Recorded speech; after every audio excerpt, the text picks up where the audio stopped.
On Bill Day, and it was 10 years ago that I was diagnosed with Parkinson's.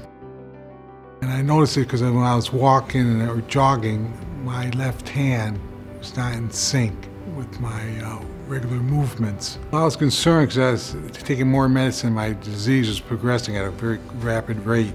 And after about 2.5 years, I felt I needed more than just a pharmaceutical solution. I did some research on some neurosurgeons, and DBS was very simple. I had 2 implant generators, one on the left side, one on the right side. They were somewhat bulky, and you could see them if you knew I had it. Impulse generators were to last 3 to 5 years, but for me they were lasting less than 2. And what entered my mind is outpatient surgery every 2 years is too frequent.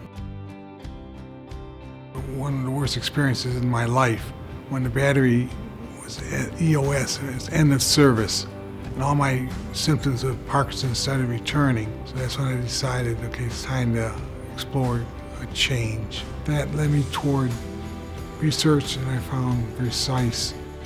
It was pretty easy for me to switch because it was rechargeable. You just put it over your stimulator and it works.